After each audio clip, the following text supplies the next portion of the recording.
Hey, Mikey here with today's shop tip of the week. I have a couple of router tables set up here in the shop. I don't use them that often, but when I do, they come in really handy because a lot of times if you're working with small pieces of wood, it's easier to take the piece of wood and pass it across a router table than it is to hold a router in your hand and try to do whatever procedure you're working on. But like I said, right now both of my tables are set up for a procedure that I'm working on, and I don't want to knock them down. They're set up and I want to leave it that way till I'm done with the project we're working on. So what I do, I come over to my table saw here, which has the Biesmeyer fence. And you can use any fence. If you've got a fence that's at least a couple inches high, just high enough to catch where the brushes are mounted on your router motor here. That's a little flat surface that's on both sides of the router.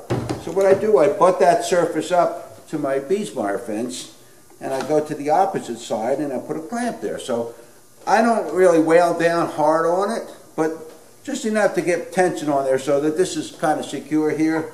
And then I can sit here and I can run these pieces across.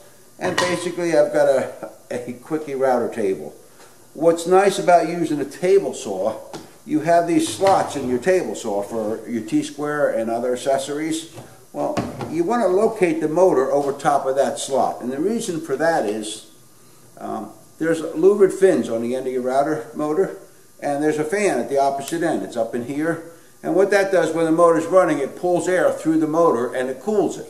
Well, if you were to set this like this on a flat surface, you're going to restrict the airflow. It's going to suffocate it because you're not going to get air in there, and that's going to potentially damage or shorten the life of your motor. So by using the Biesmeyer fence on a table saw, I can slide this back and forth wherever I want. I can locate it over top of that 3/4 inch slot, clamp it right there, and now I'm allowing it to draw air and keep cooling the motor while I'm using it. Now, yeah, it's not getting full flow of air, but I'm not using a big router bit, and I'm not putting a heavy load on the router. It's just a short run of a light load here. So that little bit of air, I've done this sometimes for half hour without, I feel the motor doesn't even get warm. So you're getting sufficient air in there to cool it down through that slot. You could also take and put a couple of sticks on a table and mount it over top. That holds it up from the table. Just make sure you're allowing air to get in there. So whatever, this is Mikey's shop tip of the week. A quick answer to shortage of a router table.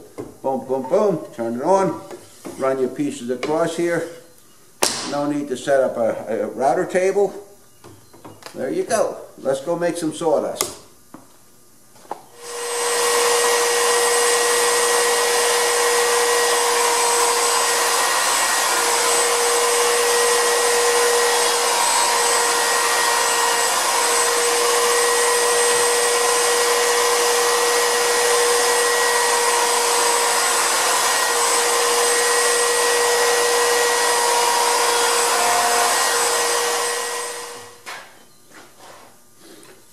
Okay, so there was a quick and easy way for me to break over these edges without going over to one of the router tables and taking 5, 10, 15 minutes to set those up. A simple clamp, a handheld router, a Biesmeyer fence, and a table saw, and we got ourselves a router table. All right? Okay, so much for this setup. What's next?